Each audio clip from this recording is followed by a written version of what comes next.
All right. Well, we are now up and running live with Royal We live chat every Monday night. I am going to go ahead and say hi to the Royal We family. I am so glad that you are joining me tonight. Give me a heads up and let me know if there is a lot of lag time or if there is an issue with the Royal We live chat stream. I am running a lot of processing at one time. Hey, Salon Slayer 64, processing an awful lot of stuff right now. I'm doing I'm right now crunching a video, getting the video all bouncing down from Adobe Premiere at the same time as live streaming, so I can have a video uploaded tonight. So, hey, Faith Lewis, how are you? Mike Wilson, how are you? HJF2B me, hello from Colleen. Colleen, how are you? Told a bunch of folks about you tonight. Thank you. Appreciate that. One Hope for Heaven. Thank you for being here. I'm so glad that you are here. Hi, everyone. I'm going to go ahead and type hi, everyone. And like always, you guys know all of the standard stuff, all the standard procedures, everything that is spoken about. The moderators should be here. D should be here any second. And the others as well. Hey, Brian, how's it going? And I am blessed. It's good to see you. I'm going to go ahead and pop the telephone number up here as well. And then we'll get started just talking about some things. So as you know, the live stream is for you. We're all here for you tonight. This is an opportunity for us to chat, talk about issues that are going on in your world, especially now during the holidays. We have Christmas coming up this week. It's a very difficult time. This could be a very emotional time. There's D. Hey, D. How you doing? This could be a very emotional time for a lot of people, without a doubt. And I know I've taken quite a few phone calls to people who are having a really hard time. Hey, Shia girl, it's good to see you here. And so this is an opportunity tonight to go ahead and call in if you want. Talk about what's going on. Talk about how you're doing, what you're getting prepared for Christmas, what you're doing. If you're going to be with family, if you're going to be by yourself. I know COVID makes it very difficult for all of us. Hopefully, I'm allowed to say the C word now, but hopefully, people are able to not feel completely out of place and displaced because of everything that's going on. There's Tanya. What's up, Tanya? Tanya's in the house. It's good to be back, Kevin. Good, Shia. I'm glad that you are back here. I'm gonna go ahead and put the phone number on. Call in at this number 951 and we'll talk about some of the videos that are going to be coming out, starting with the one that excuse my typing, by the way. Like I said, there's a weird lag, so I'm not sure. Okay, but it looks like everything's working out just fine. D, thank you for putting up the PayPal donation, but that is still the wrong one. Isn't there I'm certain that I have a .me now. That is a whole lot easier to use. So for people who would like to donate to the Royal We or Royal We Fellowship, and I'm still trying to figure out how to best put it up there. It's let me see if I can get it real quick. I put it in the link in the description boxes, but typically, it still needs to just be easier put in right in someone's face. So I'm looking it up right now just so I can post it in there. And while I'm doing this, I will talk a little bit about tonight's video I'm going to upload. It's about I'm talking about staying on focus and how narcissistic abuse and narcissists in general tend to rob you of your focus. People tend to think that they steal your passions in life, and you think that coming out of a narcissistically abusive relationship that they've crushed your passions, they steal your dreams, and on and on and on. And it's not true. Your dreams and your passions and all of that is still alive and well and unique to you and living inside of you. This is the absolute truth. However, what's also very true is that what narcissists typically do is steal your focus. They steal your focus. And they do this in a couple of different ways. And that's what tonight's video is going to be all about, in that they steal your focus. I think I got it here. All right. I think I got the link that I want. Yeah. They steal your focus. Sorry about that. And they do it a couple different ways. The first thing that they do is they get you off your focus from love bombing. All right. So first of all, they love bomb you. They love bomb the heck out of you. This is something that we're all aware of, right? We're all aware of the love bombing efforts of narcissists, and typically what it does is it becomes very distracting.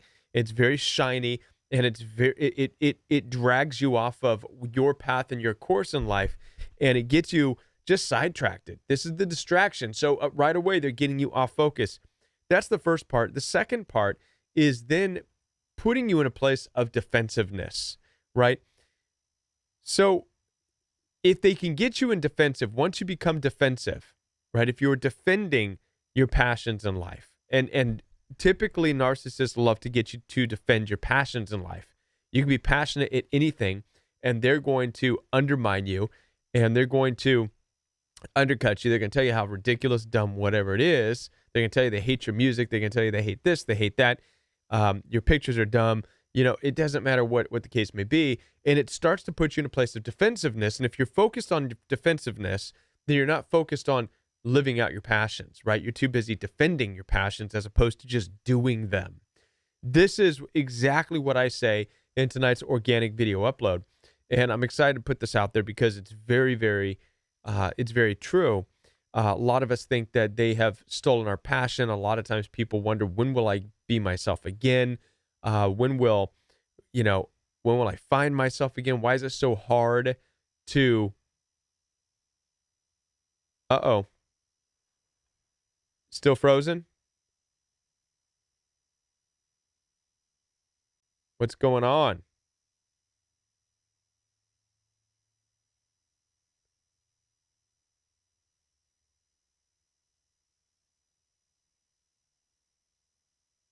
Why is it happening to me?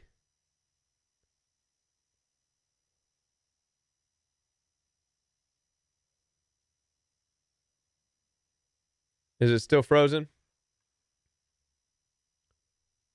Well, maybe it'll catch up in just a bit. Well, I'll tell you what. What I'll do is just talk. There you go. Is it at least a flattering still? If it's a flattering still, then I'll be okay with that. Okay. All right. You all can hear me. Yeah. No, D, it's not on your end. It's going to be on my end. And it has something to do with OBS. Now, for those of you who don't know, I still have been struggling on the OBS. Let me try and redo my camera, because I recently updated my my Mac, and when I updated my Mac, it to the latest software, it caused a bunch of weird stuff. My streaming software stopped working. If you guys will remember, a couple weeks ago, I had to stop. So I'm going to switch cameras real quick, see what this does, and then I'm going to switch back real quick. Who would have thought, man? Who would have thought? All right, let's see if this does the trick. All right, there you go. Switched cameras, and then I went back. Hopefully this is going to do it. All right, looks like we're back on. Okay, we see you now live. Back on now. Yeah, so again, I did some update, Big Sur, this and that with Mac, for those of you who are Mac users and you know all this stuff. And I don't know what happened. Big Sur and these software programs are just having issues. OBS is what I use for live streaming. Anyways, we're not even talking about narcissistic abuse anymore or what's going on, and that's what we're here for. So I'm here to help answer some of your questions, some of the things that you all are going through, and let's see what we can talk about here tonight. Hope everybody is doing great, getting ready for this week. And let's see, is anybody having some issues or some things that you would like to talk about that you may have to face this coming week? Speak now, forever hold your. Here we go. Ghost Hunter put something up earlier.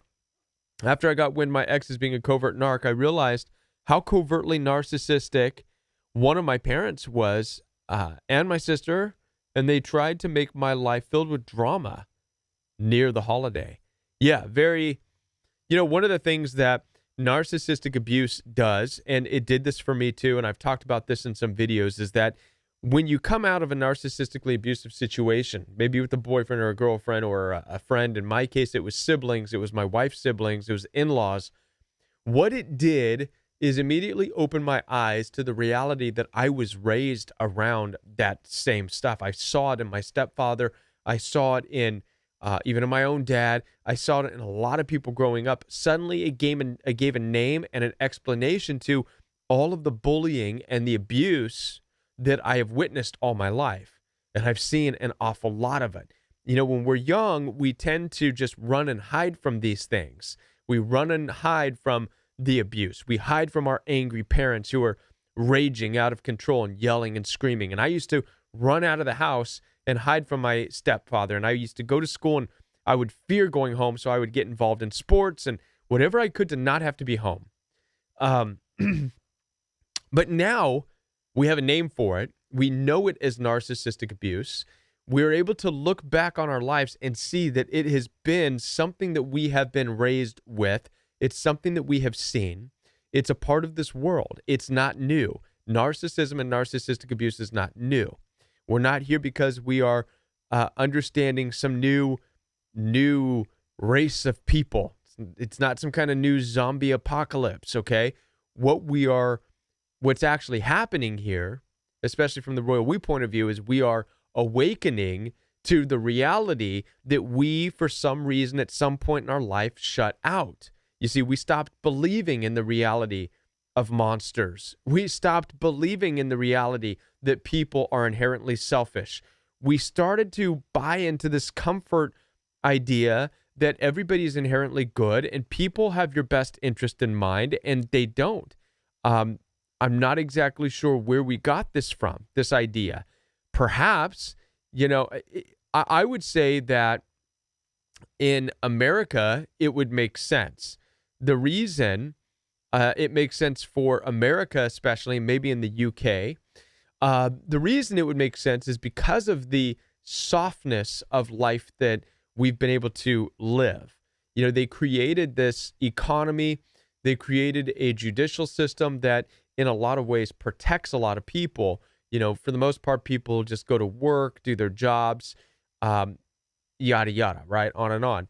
But a lot of the stuff, the abuse that was behind the scenes is done in secret, right? And, a lot of abuse that was done in homes stayed within the home. It was a secret. But now it tends to be coming out as people are becoming more overt in their narcissism. And that's where we start to see the covert narcissism. People are less caring about rules, which is something that I believe that a lot of these countries did a good job of implementing rules and justice. But now we're seeing those kind of diminish. And we are awakening to the reality that we are surrounded in a world of people that really just are after whatever they can have. I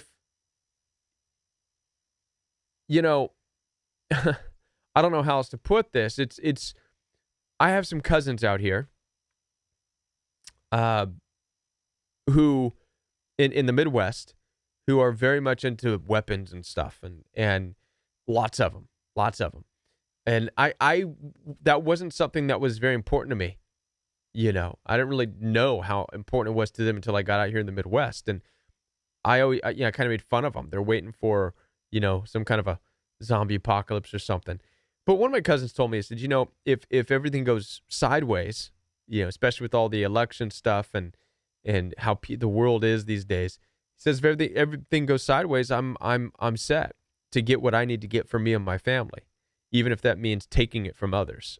And I'm like, wow, okay. I don't think like that. And I'm sure many of you don't either. And I would consider my cousin to be a pretty decent guy. He's not a bully by any means, pretty decent guy, but he still has even that mentality. I don't share in that mentality necessarily, but the understanding and the underlying principle here is still the same. It's that people, when it comes down to it, people are inherently selfish and will do whatever it takes to self-preserve. What narcissistic abuse has put in our face is this people, narcissists, who have exaggerated that. They live this self-preservation out daily to the point of stomping on whoever they need to stomp on.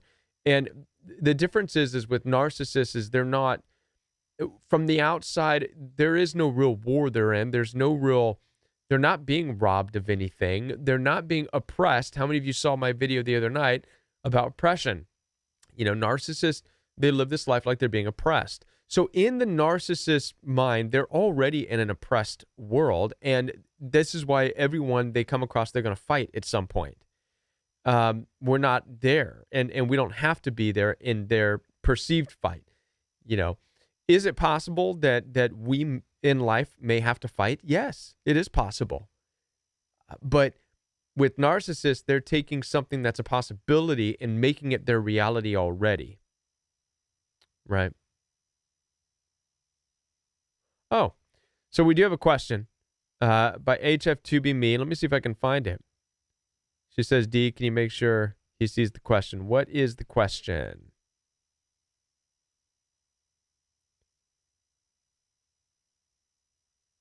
Let me see. What's the question? I don't see it. I can't see your question. And by the way, you all are welcome to call in. And don't be shy. You can call the telephone number.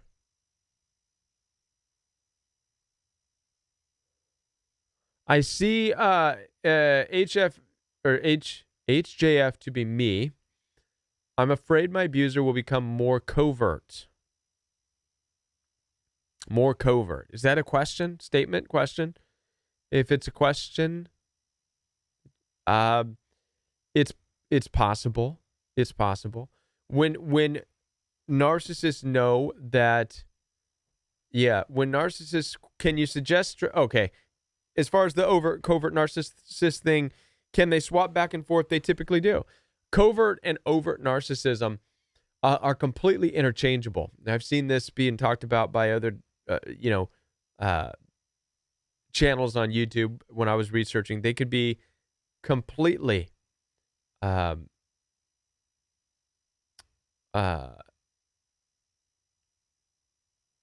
sorry, I got distracted by Tanya's post there. They're completely interchangeable. So overt narcissists can be very covert at times. Covert narcissists, when the right circumstances in place and the covert narcissist thinks that they're in control, they suddenly become overt, right? How many of you were dealing with a covert narcissist? You didn't realize it until it was too late, and they blew up in your face and were yelling and screaming and controlling and raging, and suddenly they're very overt. They're very aggressive. They're very in your face. So coverts can be overts. Coverts are overt narcissists. I believe, to an extent, all narcissists are overt. Covert just means they have developed a different way in which to ease into relationships and try to get what they want better than overts. Overts lack that ability. They're 100% just bulldozing their way through whatever they can, where coverts have learned, okay, I can't really bulldoze my way because of size or whatever, but I can sneak in there and then blow up. But they are interchangeable. You're live on the Royal We. Hey, Kevin, it's Colleen from New Hampshire. How you doing? Hey, Colleen, I'm doing good. How are you? I'm all right. I got to change that HJF to be me. It's happy, joyous, free to be me. And I did put a lot of question marks before and after the question, but it's way up there. We're all talky, so yeah. So I had a hearing today. My narc lives right behind me, and I walk around this park for exercise.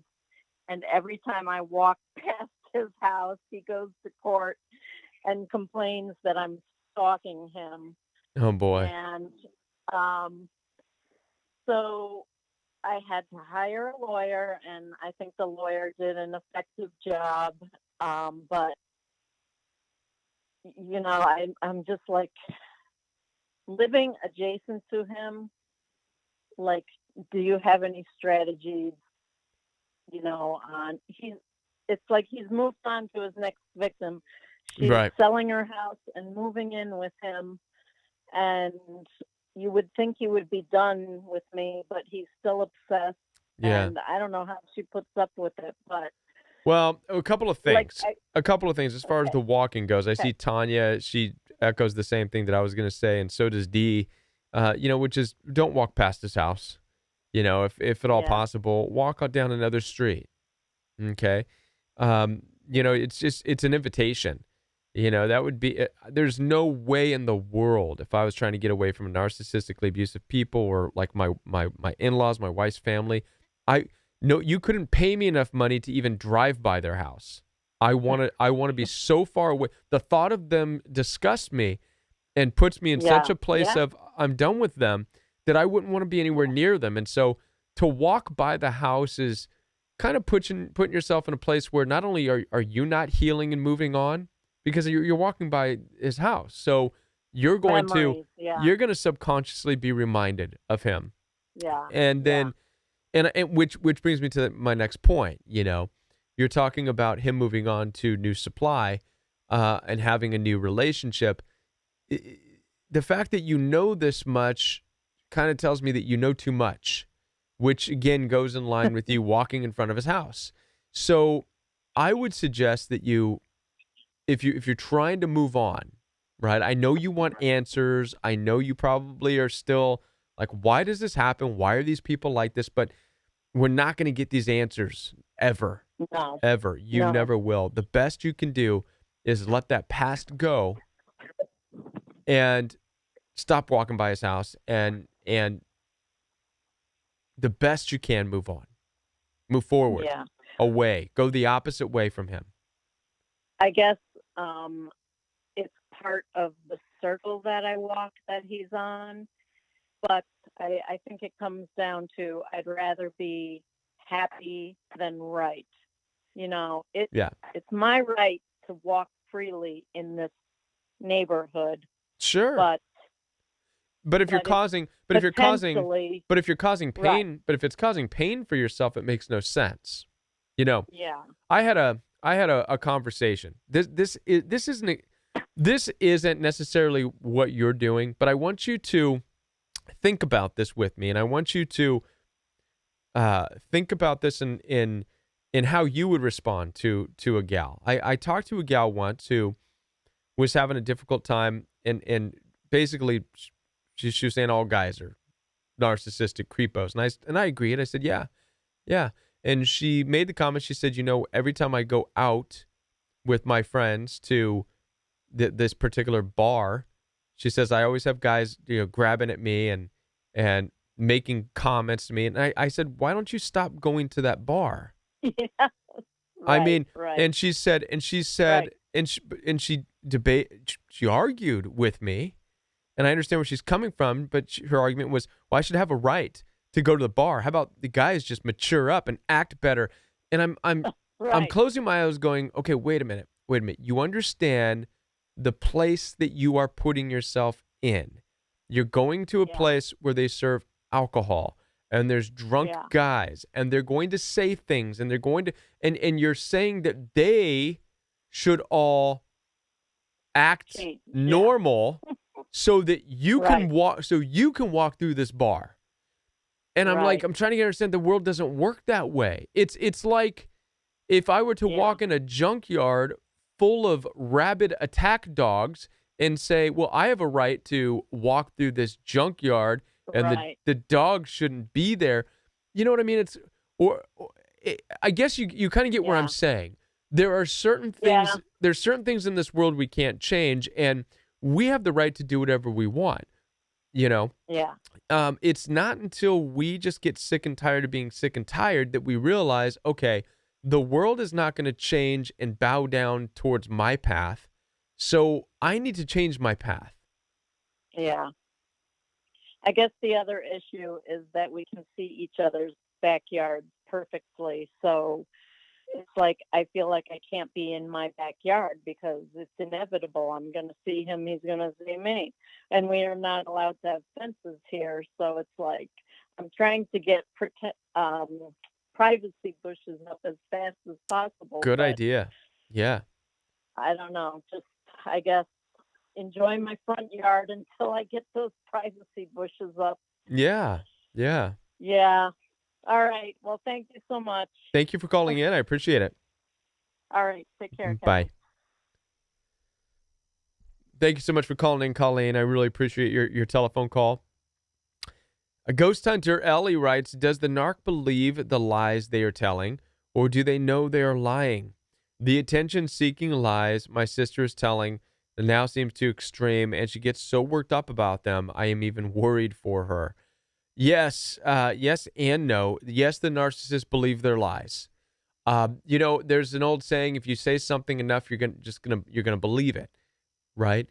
So, let me give you an example. We believe, here on the Royal we believe that narcissistic abuse is real, that narcissism is something that you have to watch out for. Toxic people are a real thing, so we talk about this so much, and we have live shows every week, and that it's real. And so the goal with this is that when we go out, we're cautious of who we talk to and what we're doing, and we're cautious about how close we get with people until we really get to know them, right? So with narcissists, it's the same thing, but it's sinister. So when they talk about people, which narcissists do, they make up a story. Well, that person, let's just say, for example, that person is a Republican, so they must be a racist. That's an excellent narcissistic story, by the way, right? It's true. But they say it so over and over again, which is a lie. They don't know all people who are Republicans, but in their mind, they made up a story. Republicans are racist, okay? So they say it so many times over and over and over again that they really believe it. And from this place of believing their own lies, and when you have other people who start to believe the lies with them, which are typically enablers, now you've got a problem because you've got people out there go, oh, they're Republican, get them, they're racist. They don't even know who they are.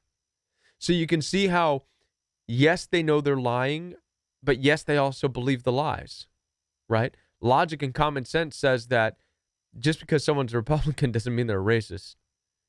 But if you lie and tell yourself that enough, then right? And that's narcissistic. That's what narcissists do. I could be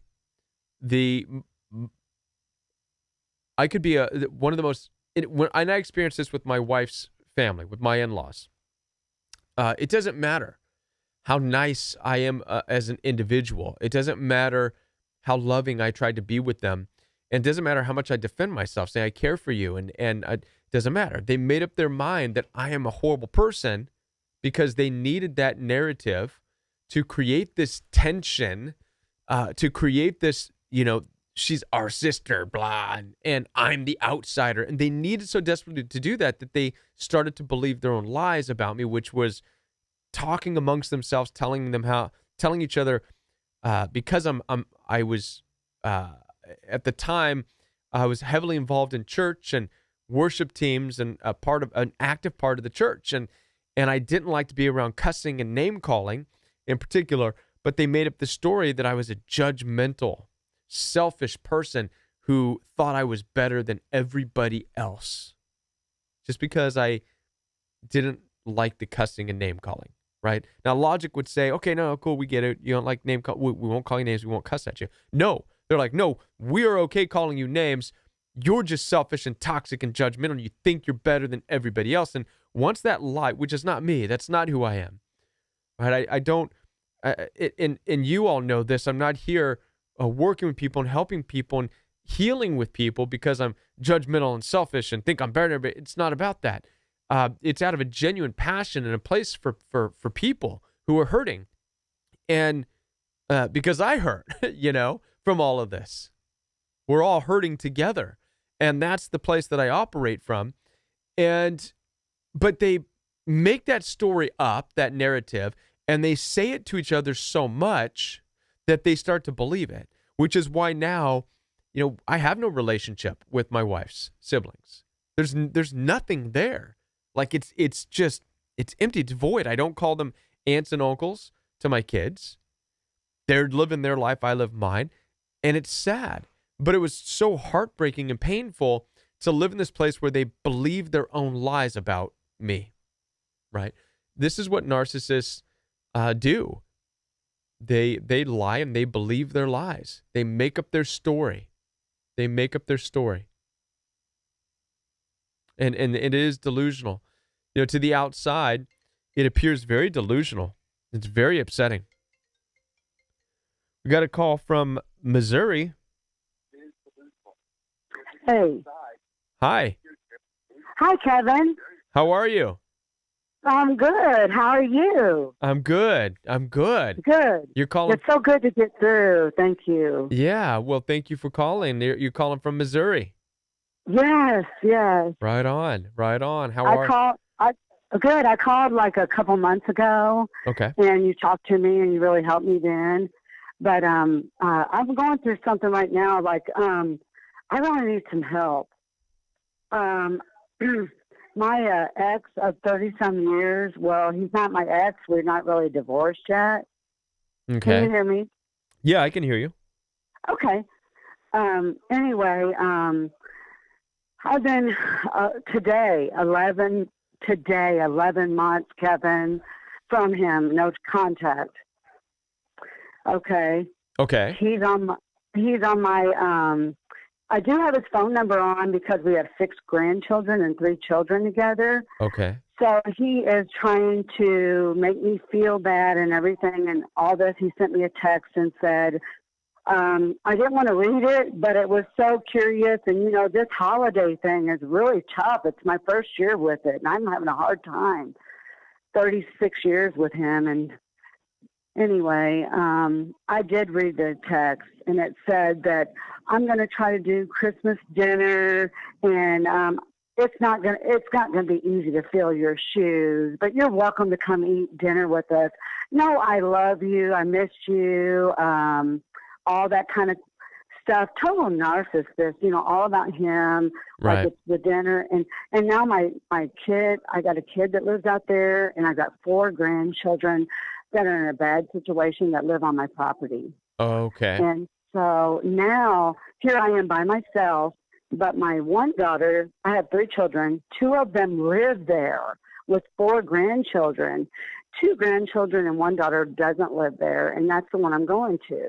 Okay. So he's like only 15 miles from that daughter's house and says, you're welcome to come eat dinner with us. And he's been violent in the past. He's one of those.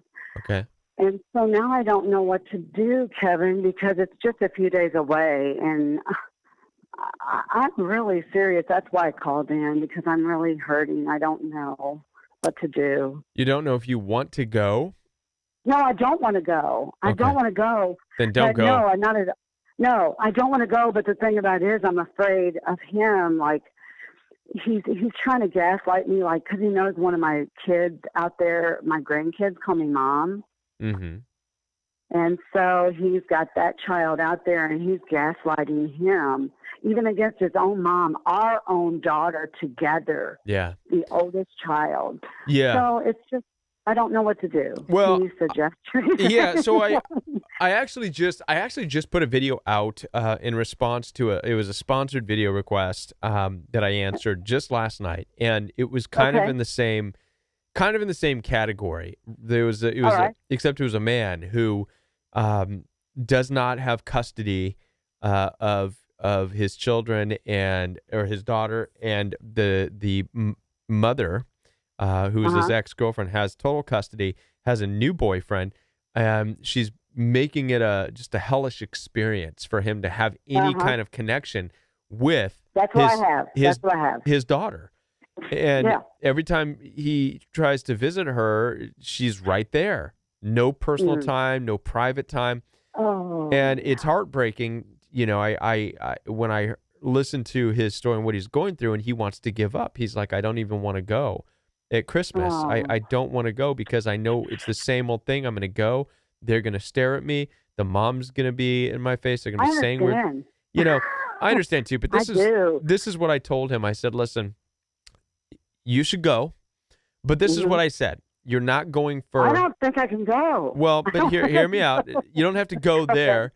But this is what I said. Okay. I said, you're not going for them. You're not going for the narcissistic ex or her boyfriend or anything like that. In fact, you're not even going to acknowledge them. You are going strictly to see your daughter. This is what I told him in the video. And I told him this over the phone too.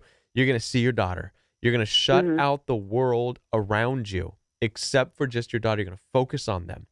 And you're going to just be your joyful self to them only. Yeah. And you're going to ignore everybody else. And here's what it's going to do. You're going to, in doing this, you're going to plant seeds inside of your daughter, your children. And those seeds are the seeds of you being there for them and caring for them no matter what. And so in time, when they grow and they are out from under the authority of the other parent or guardian and they can do whatever they want, then that seed will come into fruition and you'll be able to have a relationship because they'll come to you because they'll always remember that no matter what, you went and you visited. It's just the hard part in between. So there's two hard parts. The hardest part is cutting out everything else around you, cutting out the narcissist, not paying any attention to them. But and that's hard. The other hard part is also in your own mind. The should I, shouldn't I? The other hard part is wanting the mind. It's all in your it's in your mind. The ruminating. The ruminating, and then also wanting to try to explain to your kids how narcissistic they are. And you have to fight all that off because none of that is going to do anything in the situation. The only thing that's going to work is to see the children that you deeply care for, show them that love, show them that you care, even if it's just for 5 minutes. You show up for 5 minutes and you just to the kids and say, I've got you a little something, and I was so excited to see you. And you look so good in your Christmas clothing, and you know what I mean. So good idea. 5 minutes, right? And then leave, right? Okay. But don't stick around because it will get bad. It will get bad. I'm guaranteeing you, it will. We know this. That's why I stopped. I've 30-some years with this man. I stopped, honestly, Kevin, about 8 years ago before I left him and everything, not going to his mother's house.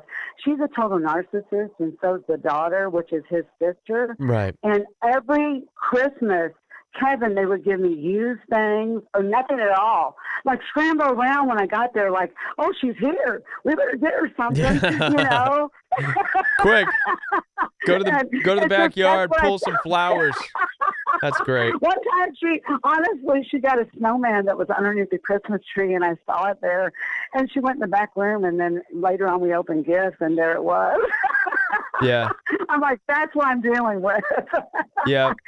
So anyway, I really appreciate everything you do, and you're awesome. And thank you for your healing because it's healing me. Thank you. Thank you. I really appreciate you so much. All right. And thanks for listening to me today and all your information. I'm taking it in. in. Good. Well, have a good week. Have a good week, okay? Thank you. Merry Christmas, Kevin. Thank you so much. Bye. Okay. Bye. All right. Thank you so much for calling in. D. Doll put a question up there. Kevin, have you heard perception is reality and people live in their own little world? I think you spoke on this a few weeks ago. Just mentioned it. Yeah.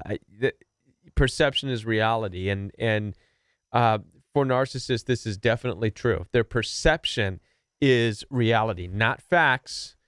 Facts are not reality anymore. And this is something that we are facing. And this is why narcissistic abuse is growing in the culture, is because we are turning away from a fact-based reality to perception. So it's not that narcissism is new. It's just that it was always controlled. Narcissism was better managed because there's facts, right? The judicial system used to be based on facts, right? For a long time. It's slowly turning more into perception, right? I was watching a video with AOC, Ana Orozco-Cortez. How many of you know who she is? Some representative, whatever. And she was drilling questions into the reality. This is the comparison between perception and facts. Okay, she was grilling one of the ICE directors, and for those of you who don't know what ICE is, it has to do with the border. Okay, the border patrol, the border security around the United States, around America. And she was grilling him, saying that, is there a problem on the borders, blah, blah, blah. And he said, yes, there is a problem. There's always a problem at the borders. And she says, are you guys separating families as part of catching these people who are illegal, on and on. And he said, that's one of the things that we have had to do. Yes. And she started to immediately get into the perception of the whole thing. You're telling me that you are separating families. And he was starting to stay firm on facts. That's only one aspect of the accord of what we do. I'm going to go ahead and answer this and put you on hold real quick because I have an important point here. You're live on the Royal We, but give me 1 second to finish my thought here. So he stayed firm on the facts. And he was basically saying, this is part of the law of what we do. And Ana Cortez said something to the extent of seeking asylum in the United States is not illegal. And he said, if they are illegally coming into the country on illegal territory, it is illegal. Those are the laws. And she goes, seeking asylum is not illegal. And then he stated the facts. He actually said the code. U.S. code, says it's illegal. If they're coming in this, it is illegal. And we have to handle it based on the illegality. Okay. And then he's added this. He said there are legal ways to seek asylum. If they're seeking asylum, they go to this accordance to this, and this. Those are facts that he's stating. Ana Cortez is stuck in perceived land. Well, my perception is that you're wrong, and you know what I mean? And so her perception has become reality. And this is the direction that a lot of people are going. They're getting away from facts and things that have been written. The Constitution no longer matters. It's been written so long ago anyways. Okay? And once we start doing away with all these things, and they're doing it to police, they're doing it to the justice system, they're starting to rewrite the laws. They want to change and get rid of any factual laws and make everything about perception. And this is why, before you know it, people who are criminals will have an easier time and get off. And the reason is because the perception is that they did nothing wrong. Look at what was allowed with all the riots, right? Things get broken and destroyed. People get hurt. But the perception is that it's the perception. They get to do it. It's the perception.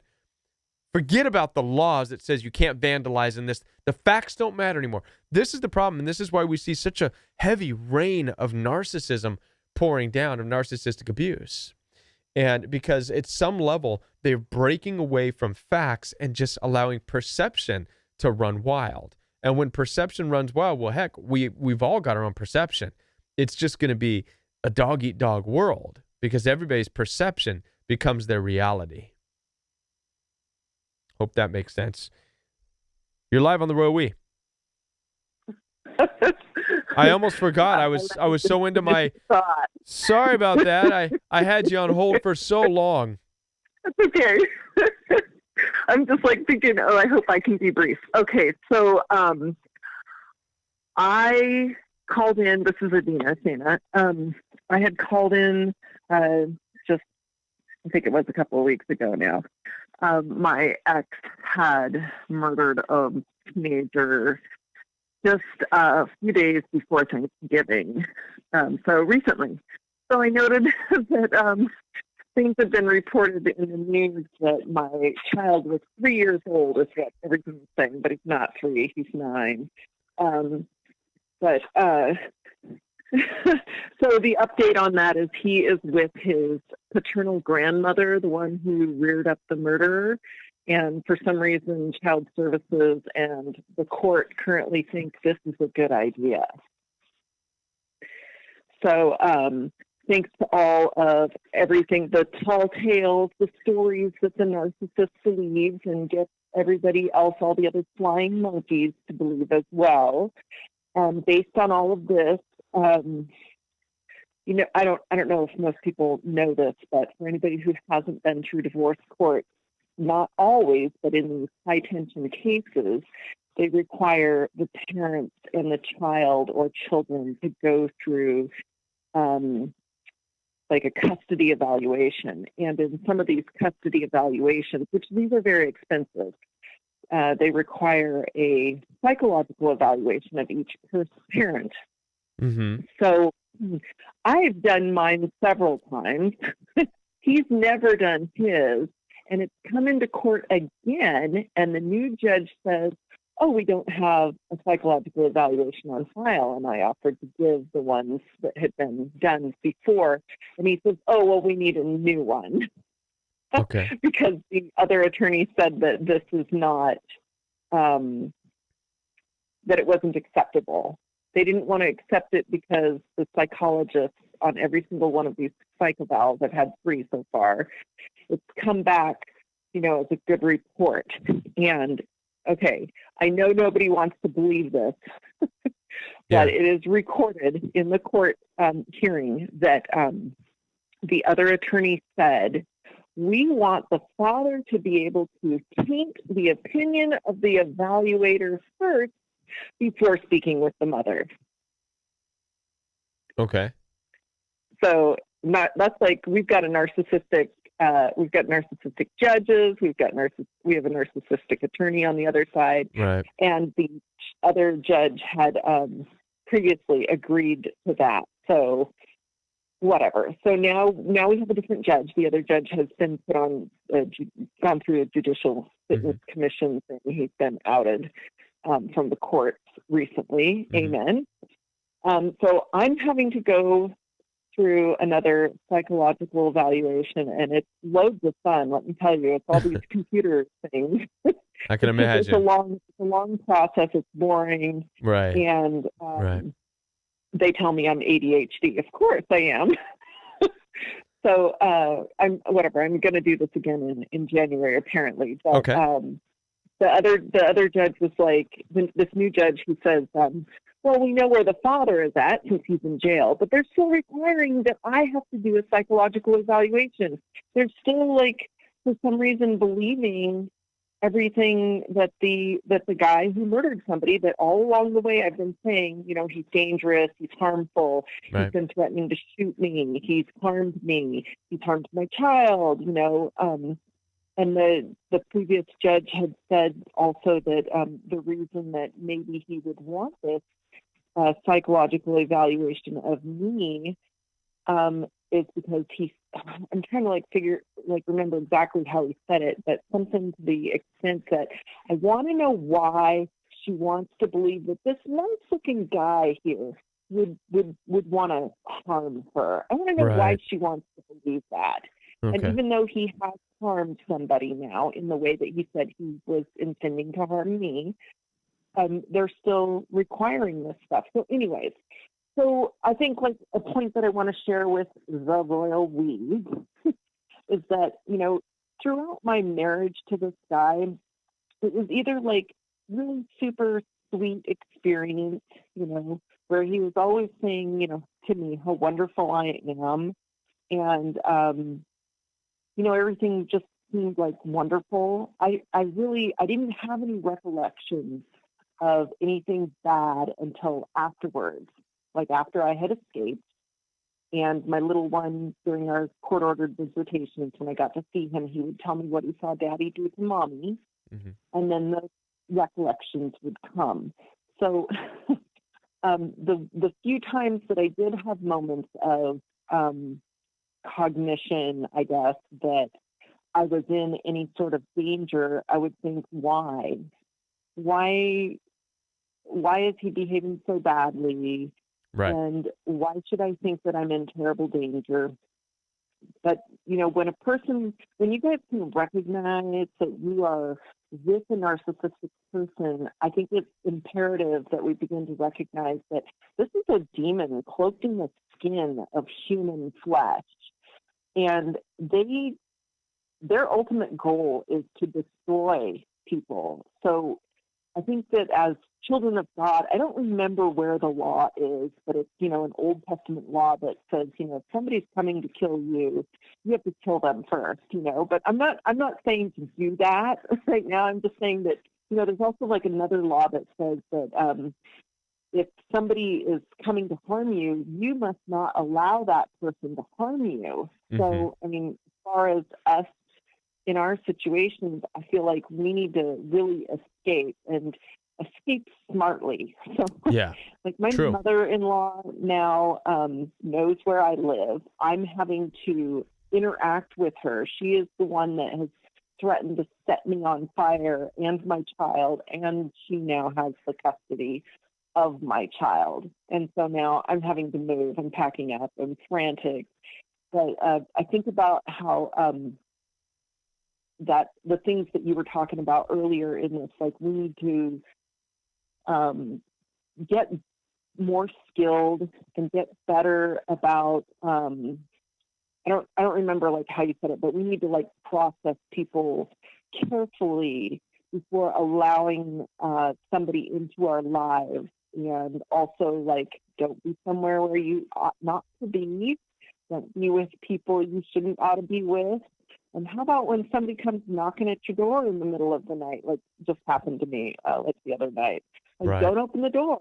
So pretend like you're not here. Call 911, because I don't know when it's going to happen or if it's going to happen. But I just, I know that it's my job as a child of God that I'm supposed to protect this, human physical flesh frame, whatever that I am in. Right. And, be alive. Right. That's a lot. It's a lot that you're going through, for sure. It's a lot. Yeah, and for some reason, somehow, there is a sort of comfort in knowing that I'm not the only one going through this. No, you're not. No. And as we listen to everybody's story, isn't it amazing that they do the exact same thing? It's like a legion of demons. Yeah. That are clones. Yeah. Well, again, like we said, it's not new. Narcissism has been around since the beginning of time, and what we makes need to recognize it. That's what it is. Clearly. We need to open up our eyes and awaken to the realities of it. That's really what it's about. I had a conversation earlier with a client who called in for a consultation because the thought is, if we could, what if we're just taking too far? What if I just need to extend more love and this and that? And maybe because they're hurting, they really do care, they really do love, right? I mean, they can't just hate us every day. And I asked her a question. I said, because this person happens to be a Christian of faith, and I said, the story of Cain and Abel, right? And I've talked about Cain and Abel many times, but the question is, and I challenged her with this. I said, anytime you think about wanting to have sympathy, for this person who is abusive towards you, I want you to ask yourself this: do you think Cain loved Abel? Right. This is an important question. This is an important question. Did Cain love Abel? That's his only brother. His only brother. So some people might be able to say, well, yeah, he must have. But here's the problem. It's a trick question. You want to know why? Because it doesn't matter. Because even if Cain did love Abel, he still killed him. So we need to stop looking at things through this lens of love and empathy and compassion. We need to look carefully at people's actions and their attitudes. Absolutely. Because Absolutely. that is what's going to indicate that's what's going to indicate our future with them, is their actions and their attitudes, not their love and not how big their heart is. It doesn't matter. It doesn't matter if Cain loved his brother Abel, he still killed him. You understand? Yeah. Yes, absolutely. And there isn't there, I think it's like the Psalms or Proverbs. Yeah, Proverbs. Even a child is known by his actions. That's it. Like that's one thing is the actions. If somebody, a wise person, had once told me, watch what the person does. Don't listen to what they're saying. Yeah. Because people can say a lot of stuff, but, there's a reason why there's that phrase that actions speak louder than words. That's it. Actions. I remember one of the narcissistic in-laws, siblings of my wife, one time said that the way she wanted to raise her kids was to tell her kids to listen and do as she says, not as she does. And I remember that just resonated with me so bad. I'm like, are you kidding me? You think you're going to raise kids to do what you say and they're not going to notice what you're doing? Yeah, no. Kids aren't dumb, God made children to mimic everything that we do. And that is why it's so important to be people of honor, to live honorably in all that we say and do. Walk the walk. Don't just talk the talk. Yeah. Listen, I'm gonna let you go because we're running out of time here for tonight's episode, but I'm glad that you called in. Thank you for sharing with us. Thank you. All right. Bye-bye. Bye. And with that, Royal We community, it has been a great night. Thank you to everybody who's called in tonight. I want to wish all of you just a very, very good Christmas week, good Christmas holiday coming up. I know that some of you may have plans, some of you may not have plans. Many of you may be hurting right now. I am, I'm wondering if there is something that perhaps I could do or we could do as a community. If you would like closer to the end of this week or middle of this week, you all let me know and of what your thoughts are, and we'll get back together because I care so much for you all, and you've been a big part of my year and helping me. And do I have time for one more question? Of course I do. I'll take another question. Branchy branches. But let me know, send me emails and we'll see what we can do. Because again, I know this could be a great week, but it could be a difficult week. I'm just excited. I'll tell you what I'm excited about. I get a week off of work. How about that? It's like Christmas, buy stuff, gifts. Okay, I get it. But I get a break. That's what I'm looking forward to. I don't care about not getting together with people. I just get a break, and I get to focus. What I'm going to do with my break is actually invest more of my time and my energy and my capacity to you and to the Royal We community. I'm looking forward to taking time off of my regular job to just focus on how can I improve upon the Royal We. And so what's the question? Somebody had a question. Narc mother is doing illegal counterfeiting of an item, designer bags, and selling them. I just want no contact. Don't want the trouble of informing the FBI. Don't want to be involved, but should I? No. No, don't be involved. Absolutely not. That's a big negative. She'll get caught. Don't worry. It's going to happen. And the further you are away from when she gets caught, the better off you're going to be. If you try getting involved in calling and doing all this and that, then it could easily be spun by narcissistic people that you're involved in it, and you don't want to even be. Just pretend like you don't even know what's going on. That's the best way to do it. Keep your hands clean. Stay away from it. We shouldn't be, again, narcissistic abuse is a result of being with people you have no business being with, doing things you have no business doing, going places you have no business going. Sometimes this is with your own family and friends. I'm not sure how old you are, if you still live at home or not. if you live at home and you're around it, I don't know. It's a tough one. If you don't, stay away from the house altogether. You don't want to be around when they find out and start fining them and this and that. So anyways, that's my answer to that. Yeah, stay out of it. All right, with that, I'm going to sign off, and we'll see. Like I said, I'll see if I'll be thinking about putting something up. You will be notified if through Instagram. For those of you who aren't on my Instagram, be sure to follow. Me on Instagram. If I decide to do something around Christmas, I will make a post on YouTube so people know about it, and I'll set a time and we'll get together.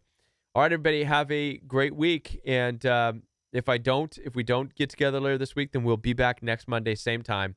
Also, Saturday, we will be on Royal We Fellowship studying the book of Genesis. So if you're not on Royal We Fellowship, make sure you're there for that as well. That's a different channel. You can find the link in the description box. And all right, have a great night, everybody.